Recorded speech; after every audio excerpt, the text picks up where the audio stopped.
La ptosis palpebral se refiere a la caída del borde palpebral superior mayor de 1.5 milímetros hacia abajo del limbo esclerocorneal. Es un problema que le ocasiona molestias al paciente por sus limitaciones tanto estéticas como funcionales. Refiriendo un poco a la anatomía, podemos levantar nuestros párpados superiores por la ayuda de dos músculos. El principal en realizar este trabajo se llama músculo elevador del párpado superior y el otro que controla el tono de la apertura palpebral es el músculo de Müller. Ambos músculos funcionan cuando reciben señales del cerebro, en especial a través del nervio oculomotor o también denominado tercer par. Y cualquier problema o enfermedad que afecte a este nervio va a provocar la caída del párpado superior. Las causas van a ser congénitas y adquiridas, y entre las causas adquiridas se incluyen la neurogénica, que es el resultado de cualquier afección que irrumpa la inervación de los músculos ya mencionados.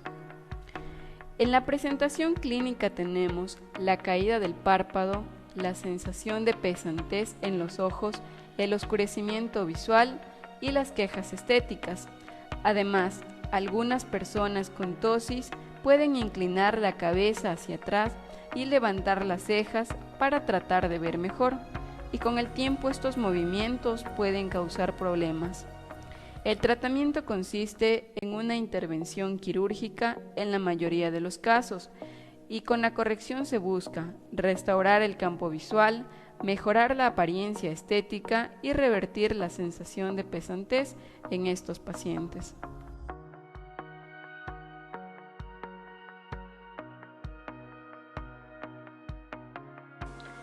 Ahora vamos a hablar de una técnica quirúrgica modificada que utiliza el complejo muscular aponeurosis Müller del elevador para corregir la blefaroptosis leve a moderada.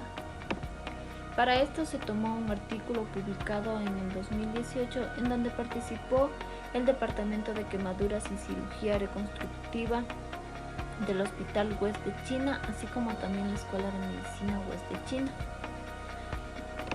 Nos dice que entre agosto del 2012 y agosto del 2016, 102 pacientes con blefaroptosis leve a moderada unibilateral en un total de 174 párpados recibieron cirugías de acortamiento de la aponeurosis del elevador modificadas.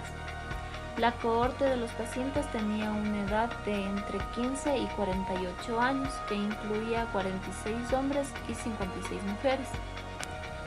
Para evaluar la gravedad de la ptosis, se midió la distancia del prolapso del párpado superior y la función del músculo elevador.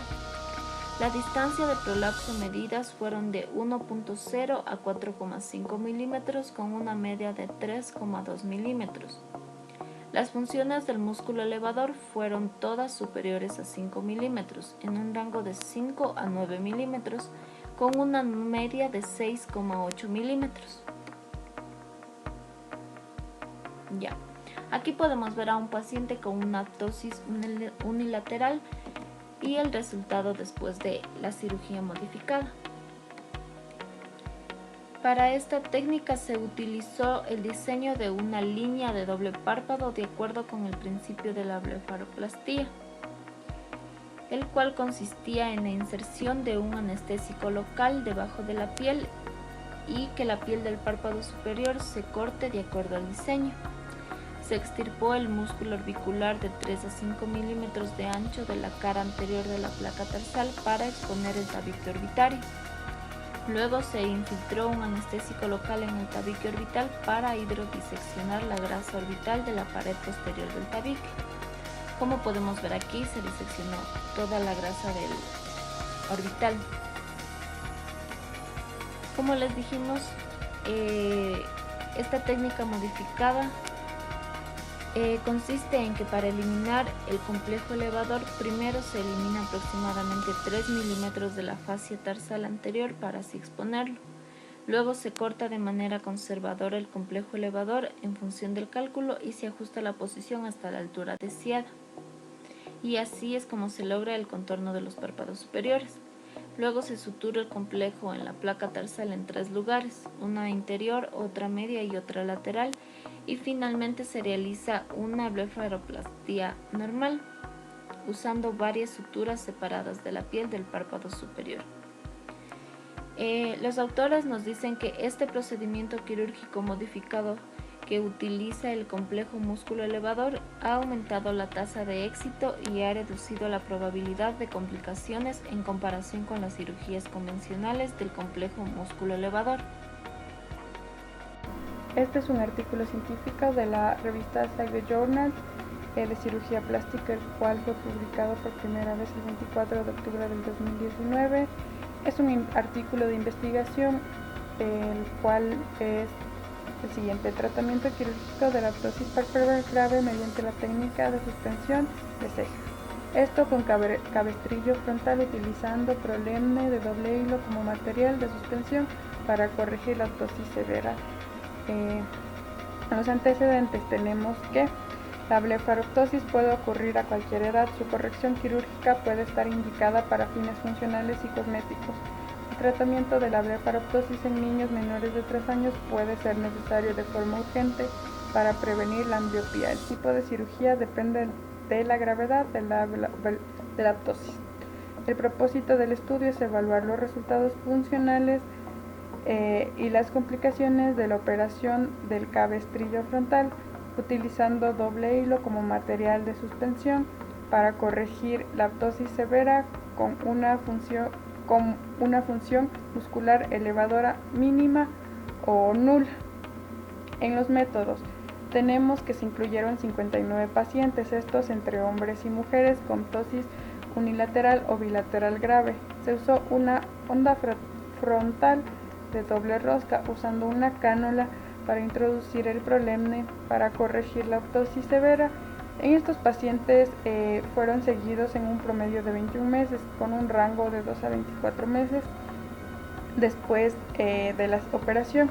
Esto para evaluar los resultados funcionales y cosméticos, así como también se podían dar lo que son las posibles complicaciones. En los resultados tenemos que se lograron resultados funcionales y cosméticos favorables a largo plazo en la mayoría de los pacientes.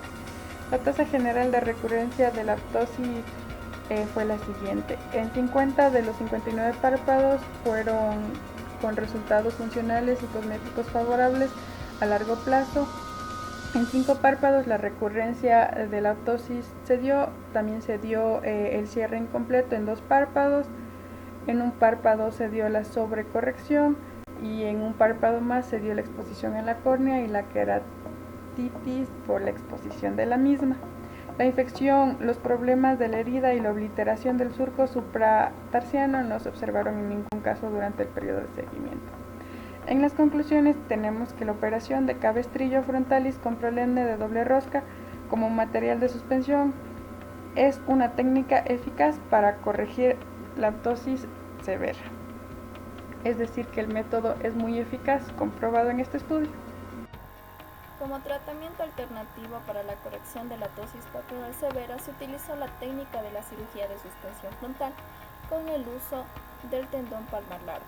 En cuanto a los métodos, se incluyó en el estudio a 3 pacientes del sexo femenino de 64 años con ptosis palpebral unilateral o bilateral que se hayan sometido anteriormente a múltiples cirugías y que estas no hayan corregido la ptosis palpebral. Se le realizó además un seguimiento durante 3 años a las pacientes.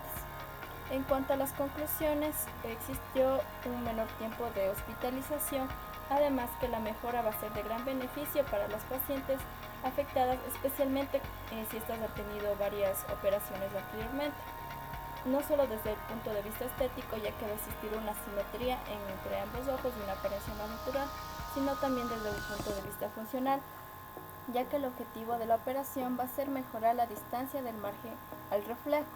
Además va a existir una expansión del campo visual, por lo tanto va a mejorar varias actividades, entre estas la capacidad de la lectura. También se utilizó como material autólogo lo que es la fascia lata, en la cual va a existir una tasa de complicación baja. en comparación al uso de otros materiales como puede ser la silicona, el cromo, el catgut, nylon y colágeno, en la cual existió una mayor tasa de complicaciones y la recurrencia fue del 26%. Además, se prefiere utilizar el tendón del músculo palmar largo por su sensibilidad y su capacidad de ser trasplantado con la vaina del tendón, para así asegurar que el tendón se desliza desde el primer día postoperatorio. Al levantar el tendón del músculo palmar largo se debe tener cuidado de no lesionar el nervio mediano. Dado que el músculo palmar largo no sirve como tensor para la aponeurosis palmar, la extirpación de su tendón no va a estar asociado con un déficit funcional. Las pacientes fueron evaluadas dentro de las primeras 3 semanas y aprendieron a manejar de una forma adecuada la nueva situación. Podían abrir y cerrar sus ojos independientemente y tuvo una mejora significativa, ya que podían percibir y alcanzar objetos por encima del nivel de los ojos. En cuanto a la complicación que se tuvo en esta técnica quirúrgica, es una reclinación forzada de la cabeza, que va a conducir a una cefalea, que esto se debe a un sobreesfuerzo del párpado caído al tirar del músculo frontal. Las pacientes fueron evaluadas durante 3 años y no se observó una tasa de recurrencia y la única complicación fue ya la mencionada. Para la reparación de la ptosis palpebral se ha empleado una nueva técnica, la técnica de plegado muscular externo de Müller. El procedimiento utiliza un enfoque transcutáneo para acceder al músculo de Müller, el cual consiste primero en exponer la placa tarsal, realizando una disección entre el músculo de Müller y la aponeurosis del elevador. La flecha roja nos indica el lado posterior de la aponeurosis. Segundo, el plegado del músculo de Müller a la placa tarsal con sutura de polipropileno 6,0 en 3 puntos. Como podemos observar en la imagen, el músculo de Müller se sutura al centro de la placa tarsal y finalmente el cierre de la herida suturado con nylon 6,0 de forma interrumpida hasta llegar a la posición original. El método empleado tiene 4 ventajas. La primera, no es un método cerrado, por lo que se puede hacer intraoperatoriamente. Segundo, hay poca hinchazón después de la cirugía. Tercero, se realiza la resección de la piel en los casos que amerita y sin deficiencia del mismo. Y por último, es simple y el tiempo de operación es breve. La mayoría de personas con exceso de piel en el párpado tienden a levantar la ceja o la cabeza con el mentón hacia arriba para poder mejorar su campo visual. Ahora bien, esta es la imagen de una paciente antes de la cirugía. Luego de 6 días de la cirugía con poca hinchazón y después de 6 meses realizada la cirugía. La técnica quirúrgica le permite aumentar su campo visual, pero notamos que no existe simetría entre ambas cejas. Un estudio evaluó la posición de las cejas después de realizar el doblado muscular externo de Müller en 51 pacientes, de los cuales 13 eran hombres y 38 mujeres. En cuanto a la localización, 43 se encontraban bilateralmente y 8 unilateralmente, dando un total de 94 párpados reparados por el mismo cirujano, quien utilizó la misma técnica para todos. El descenso de la ceja es frecuente y ocurre después de la cirugía de blefaroplastia o reparación de la ptosis. Sin embargo, la posición de las cejas sin resección mostró mayor descenso cuando se realiza con resección de la piel. En cuanto a la técnica de abordaje posterior para la reparación de la ptosis leve, el objetivo de este estudio fue la evaluación de la eficacia clínica y la tasa de éxito de la resolución del músculo conjuntival de Müller. Este método consiste en la resección del músculo conjuntival de Müller y la reparación de la aponeurosis del elevador. En conclusión, es un método quirúrgico seguro y efectivo en pacientes con leve o moderada blefaroptosis con buena función del músculo elevador del párpado.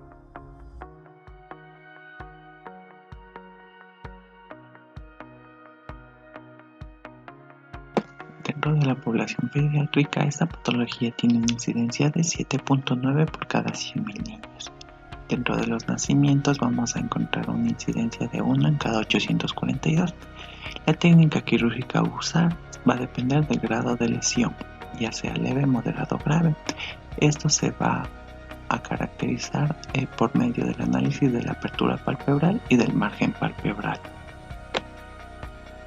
En lo que respecta al tratamiento quirúrgico de la ptosis palpebral, vamos a ver que depende de la función del músculo elevador y de la gravedad. Cuando tenemos casos de ptosis leve, se va a usar como técnica de primera elección la resección simple del músculo, que va a corregir la patología, pero muchas veces viene acompañado de resultados estéticos desfavorables y de altas tasas de recurrencia. En ptosis moderada se va a usar la suspensión con varillas de silicio, que también puede llegar a ser autóloga a lo que es la suspensión con fascia lata debido a tasas de recurrencia moderadas. Cuando tenemos una ptosis severa se va a usar lo que es la suspensión con fascia lata, siempre y cuando el paciente sea mayor a 3 años, y esta técnica nos va a brindar algunas ventajas, como son la estabilidad, la flexibilidad y una estética buena. En un artículo publicado en el año del 2017 que tuvo como objetivo evaluar la efectividad de las diversas técnicas de reparación de la ptosis congénita, se presentaron pacientes que habían sido atendidos en los años de 1998 hasta enero del 2016, donde hubo un total de 35 resecciones de elevador y 67 suspensiones frontales. A continuación, los resultados del mismo.